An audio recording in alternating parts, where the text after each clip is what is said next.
Okay. Vi skal bevise, at f af g af x differentieres til f mærke af g af x ganget med g mærke af x. Første skridt det er at benytte trætrinsreglen. Det første skridt i trætrinsreglen det er at finde differenskvotienten. Det findes ved hjælp af formlen delta y divideret med delta x. Delta y kan i vores tilfælde omskrives til s af x minus s af x0, altså delta x.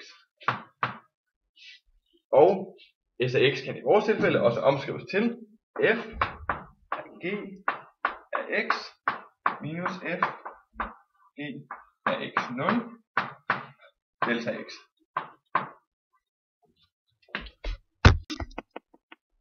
Okay, til trin 2. Og her der skal vi opslå sekanthandling, og det første vi gør, det er f af g af x minus f af g af x0 minus x minus x0. Og så forlænger vi denne gang med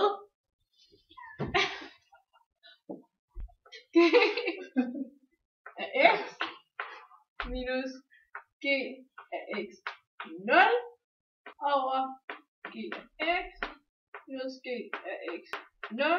Altså i virkeligheden bare vi ganger med 1. Næste er f af g af x0. Nej,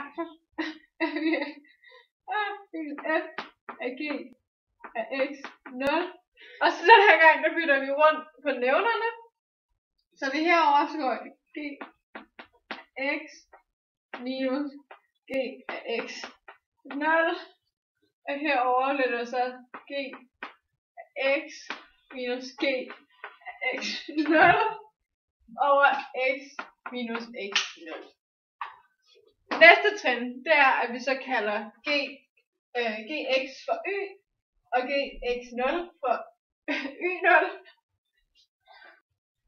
Ok.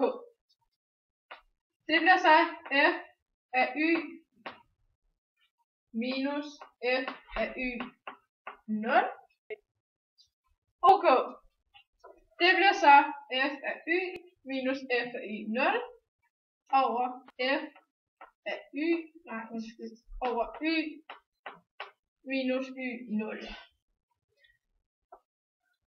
Det næste trin hedder altså gx minus gx0. Der er et 0 der. Over x minus x0. Stop. Jeg har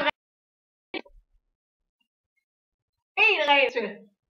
Selvfølgelig for at beviset kan fungere, så kræves det, at g af x ikke må være g af x0, fordi at det i så tilfælde vil give 0, og man må ikke dividere med 0. Så går vi videre til tredje del af beviset.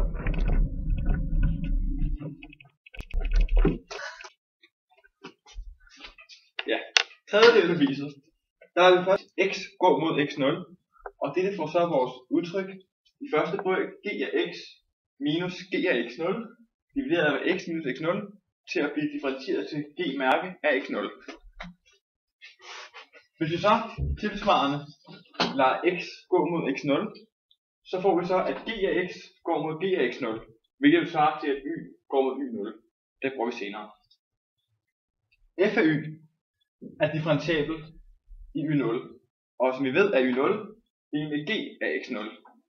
Og det vil sige, at vi har udtrykket y0, hvis vi lader y0 gå mod, nej det er forkert, hvis vi lader y gå mod y0, så vil f af y minus f af y0 divideret med y minus y0, det vil så give f mærke af y0.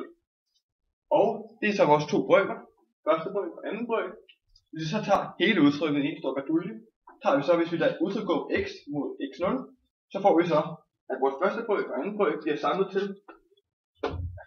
f mærke af x0 og g mærke af x0, det kan man ikke se. Ja. Og hvis vi siger, at y0 er lige med gx0, så kan det konkluderes, at f mærke af x0 er lige med f mærke af y0 gange g mærke af x0, og det er det samme som f-mærke af g af x0 ganget med g-mærke af x0, og det er den sætning, vi skal bevise. Stop!